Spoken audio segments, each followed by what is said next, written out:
इस्लाम चीज क्या है।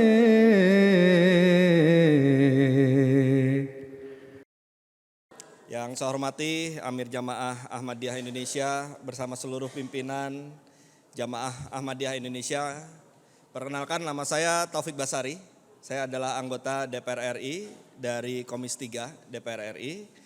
Dan hari ini saya senang sekali bisa hadir dalam acara Jalsah Salanah Indonesia yang beberapa hari yang lalu saya dihubungi untuk diundang hadir ke acara ini. Dan saya senang sekali.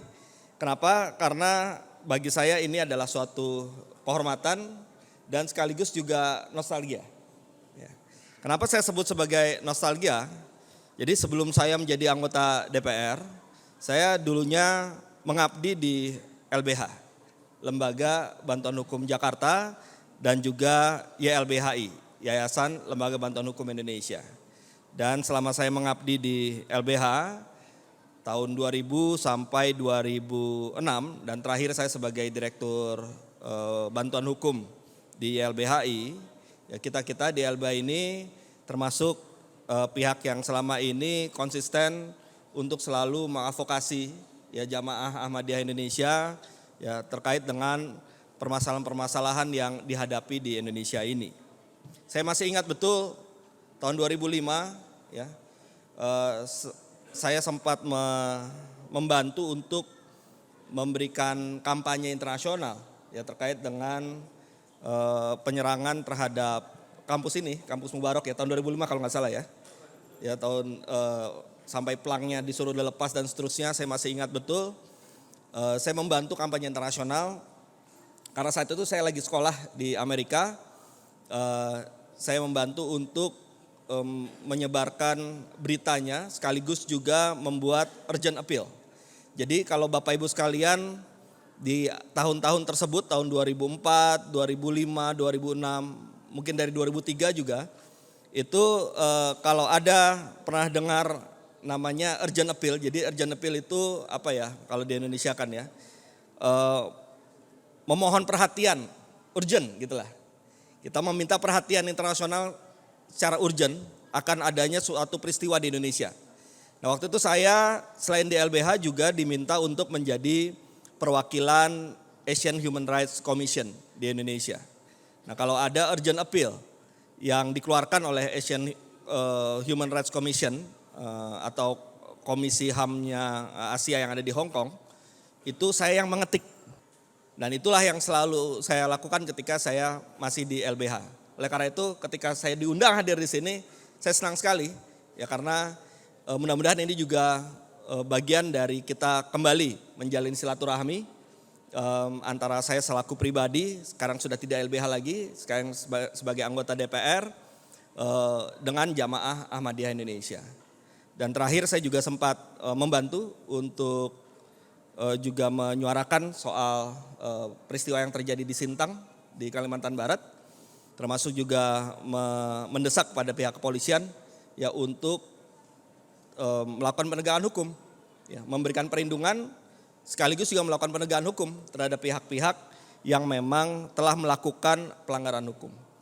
Nah kebetulan saya ada di Komisi 3 di mana mitranya adalah kepolisian, kejaksaan, Komnas HAM, Komnas Perempuan yang tadi juga sudah memberikan sambutannya, BNPT, kemudian KPK dan seterusnya.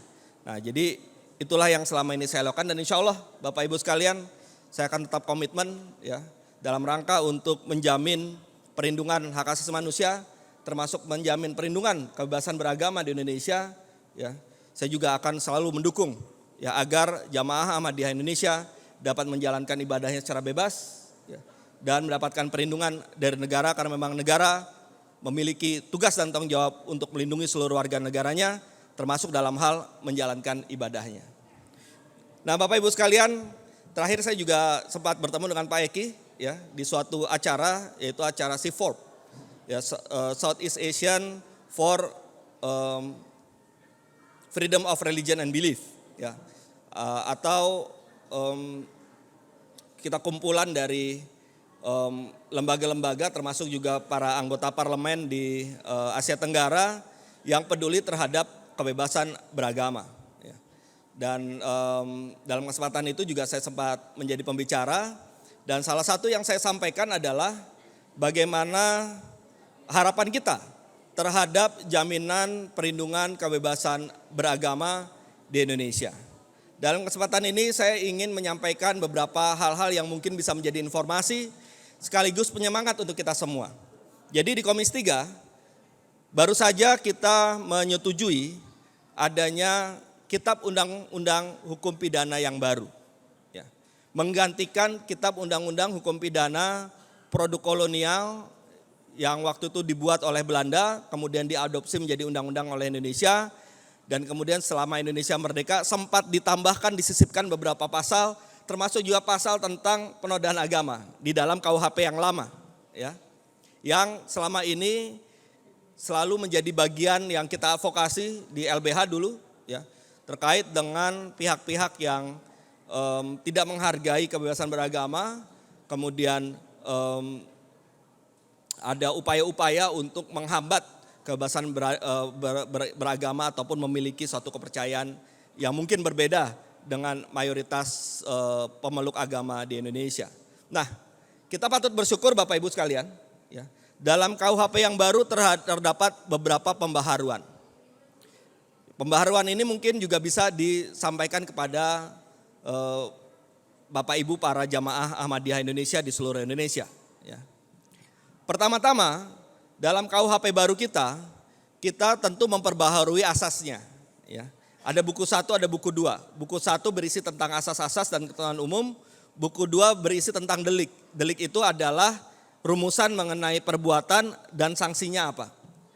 Nah, buku 1 ini menjadi penting karena kalau kita bandingkan dengan KUHP yang lama yang saat ini berlaku, karena nanti KUHP baru kita baru berlaku 3 tahun lagi Bapak Ibu. Jadi kita masih ada waktu 3 tahun untuk sosialisasi, nanti tahun 2025 baru akan berlaku.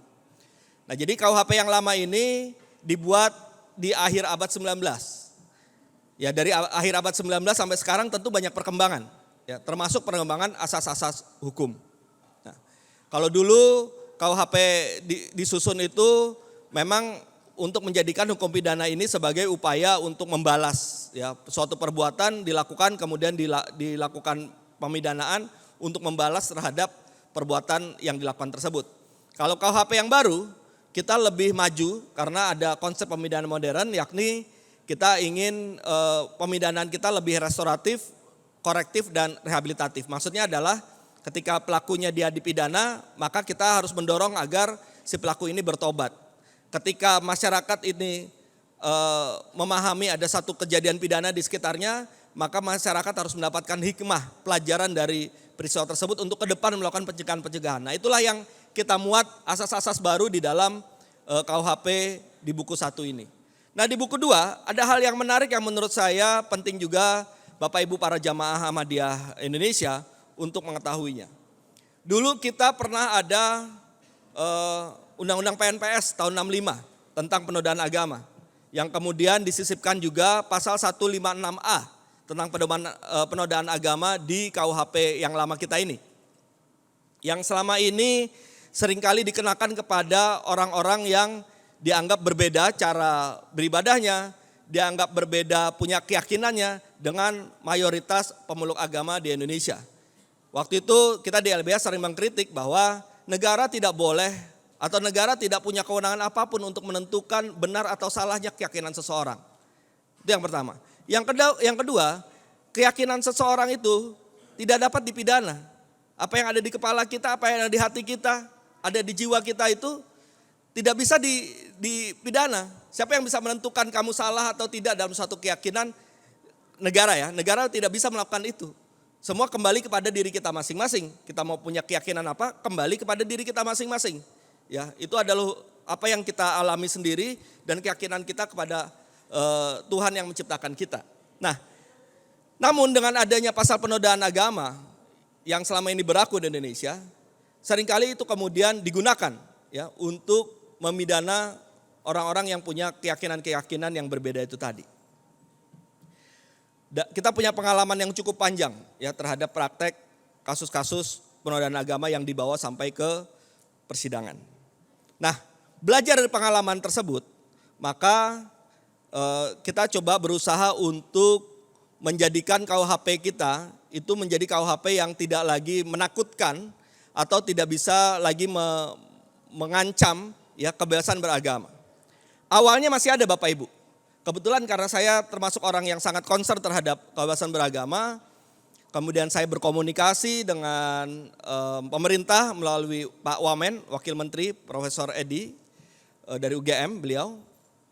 Saya sampaikan beberapa hal, kita sempat juga buat saya dan teman-teman dari kelompok masyarakat sipil termasuk LBH, termasuk Komnas HAM, ya Komnas Perempuan, membuat beberapa kali diskusi, webinar dan sebagainya untuk mendorong agar konsep pemidanaan terhadap kejahatan terhadap agama dan kepercayaan itu tidak lagi didasarkan pada persoalan penodaan agama. Ya. Di webinar terakhir saya sempat sampaikan dan setelah itu saya tindak lanjuti dengan melakukan lobby kepada pemerintah. Dan alhamdulillah akhirnya pemerintah bisa diyakinkan, ya, juga bisa memahami keresahan kita selama ini kita punya pengalaman terkait dengan kasus-kasus penodaan agama. Dan akhirnya sekarang tidak ada lagi di dalam KUHP yang baru ya istilah penodaan agama. Meskipun di dalam KUHP baru kita masih ada ya delik tentang kejahatan terhadap agama dan kepercayaan, tapi rumusannya lebih kepada dua hal. Yang pertama lebih kepada di pasal 300-nya itu lebih kepada penyampaian kebencian, permusuhan kepada suatu agama. Jadi perbuatannya harus konkret. Dia harus menyatakan satu kebencian terhadap agama manapun, kepercayaan manapun, ya. Jadi bentuknya kebencian, sama seperti ujaran kebencian lainnya. Jadi kejahatan terhadap agama lebih difokuskan pada soal penyebaran kebencian. Bukan soal penodaan agama lagi, bukan soal internal tadi. Kan soal keyakinan kita menjalankan ibadah itu kan persoalan internal. Ya, karena itu dibuat sedemikian rupa tidak mengatur soal internal tapi mengatur yang eksternal. Apa tuh yang eksternal? Yaitu ucapan, ujaran kebencian, pernyataan, permusuhan terhadap agama atau kepercayaan pihak lain. Dan ini harus netral, artinya harus berlaku sama untuk semua agama dan kepercayaan yang ada di Indonesia. Itu yang pertama. Yang kedua, yang juga jadi fokus terhadap pasal-pasal yang mengenai kejahatan terhadap agama dan kepercayaan adalah kejahatan terhadap upaya-upaya untuk menghalangi, menghambat ya, orang-orang yang menjalankan ibadah. Nah, jadi ini penting. Mudah-mudahan dengan konsep KUHP yang baru ini, ya, kita ke depan bisa lebih leluasa dalam menjalankan ibadah kita. Termasuk juga para jamaah Ahmadiyah Indonesia. Saya harapkan seperti itu. Dan saya di depan Bapak Ibu sekalian juga ini menyampaikan komitmen. Ya, selama 3 tahun masa sosialisasi ini saya juga sudah berkomunikasi dengan pemerintah. Kita juga ingin menjadikan momentum kita memiliki KUHP baru ini juga bisa mendorong adanya perubahan paradigma, perubahan perspektif dari aparat penegak hukum. Termasuk juga dalam hal isu mengenai kebebasan beragama ini. Di dalam KUHP baru ini salah satunya tadi sudah saya sampaikan bahwa selain soal pidananya adalah untuk permusuhan terhadap agama, suatu agama atau upaya untuk menghalangi, menghambat, mengganggu orang lain yang sedang menjalankan ibadah, ini harus kemudian bisa dipahami oleh aparat penegak hukum, ya. Ketika nanti ada suatu peristiwa kejadian tertentu, maka aparat penegak hukum harus tahu siapa yang harus dilindungi, siapa yang harus diproses pidana. Ya. Pihak-pihak yang menghalangi, yang menghambat, mengganggu, melarang orang lain beribadah, itulah yang menjadi pelaku pidananya. Justru itulah yang harus dipidana. Dan sebaliknya, KUHP baru kita harus bisa dipahami oleh aparat penegak hukum. Tujuannya adalah melindungi semua orang, setiap orang, tidak memandang apapun latar belakang agamanya untuk menjalankan ibadah. Saya berharap dengan KUHP baru ini, dengan sosialisasi yang saya juga akan lakukan kepada aparat penegak hukum, saya berharap sekali nantinya, mudah-mudahan ini harapan kita semua Bapak Ibu, ya, aparat penegak hukum pun juga bisa menghormati, menghargai, menyadari keberadaan jamaah Ahmadiyah Indonesia adalah jamaah yang juga wajib untuk diberikan perlindungan secara hukum. Karena kewajiban negara adalah menjamin kebebasan beribadah bagi seluruh warga negaranya. Kita kan warga negara Indonesia, ya kan? Warga negara Indonesia itu dimanapun dia berada, ya, ada kewajiban negara untuk memastikan semua hak-hak yang tercantum dalam konstitusi, termasuk soal kebebasan menjalankan ibadah, memeluk agama, menjalankan keyakinan kita. Nah, itulah yang kita coba bangun. Mudah-mudahan harapan ini bisa terlaksana.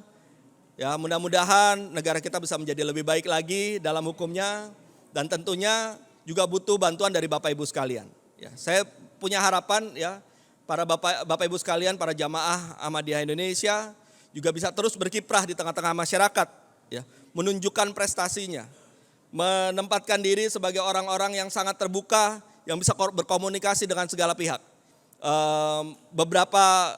Beberapa informasi saya sudah dapatkan, misalnya dari Pak Eki, ya, adanya komunikasi di Jawa Tengah ya, antara jamaah Ahmadiyah dengan kelompok-kelompok yang lain untuk memberitahukan seperti ini Ahmadiyah dan sebagainya, dan itu bisa mampu untuk membuat pemahaman saling menghargai yang bisa dibangun. Mudah-mudahan itu juga bisa kita lakukan di berbagai tempat, ya. Saya tidak banyak berpanjang lebar, tentu saya juga menyediakan diri saya untuk juga berkomunikasi dengan Bapak Ibu sekalian, para jamaah Ahmadiyah Indonesia, apabila ada hal-hal yang ingin dikonsultasikan, apabila ada hal-hal yang ingin didukung, dibantu, dikomunikasikan, dan berbagai hal lainnya, silahkan dengan senang hati, tentu saya akan siap menjalankan tugas ini, karena bagi saya ketika kita mendapatkan amanah sebagai wakil rakyat, maka wakil rakyat itu adalah wakil rakyat untuk semua rakyat Indonesia, semua kelompok agama yang ada di Indonesia, termasuk juga bagi jamaah Ahmadiyah Indonesia. Ya, saya mengucapkan selamat atas terselenggaranya Jalsa Salanah Indonesia 2023 untuk jamaah Ahmadiyah Indonesia dengan tema menyongsong 100 tahun jamaah Ahmadiyah Indonesia. Semoga bisa berjalan dengan lancar hingga akhir acara dan seluruh peserta bisa mendapatkan manfaat yang sebesar-besarnya dari kegiatan ini. Ya, tentu dengan adanya Jalsa Salanah 2023 ini kita berharap jamaah Ahmadiyah Indonesia bisa kemudian mendapatkan banyak manfaat dan hikmah, ya, yang didapatkan, dan bisa menyemangati para jamaah Ahmadiyah Indonesia untuk terus berkiprah di tengah-tengah masyarakat, ya, bisa berprestasi dan juga bisa membangun dialog bersama berbagai kelompok masyarakat lainnya. Karena saya meyakini dengan dialog, dengan kegiatan-kegiatan bersama-sama dengan seluruh kalangan masyarakat, itu akan membuat masyarakat bisa lebih memahami apa itu jamaah Ahmadiyah Indonesia, dan kemudian bisa membangun satu kebersamaan, satu toleransi, satu upaya saling menghormati satu sama lain. Dan ini yang kita harapkan, karena memang Indonesia dibangun dari keberagaman yang sangat nyata, yang karena itu harus kita rawat dengan baik keberagaman ini, ya, termasuk juga bagaimana kita bisa saling berbagi, kita bisa saling mendukung satu sama lain.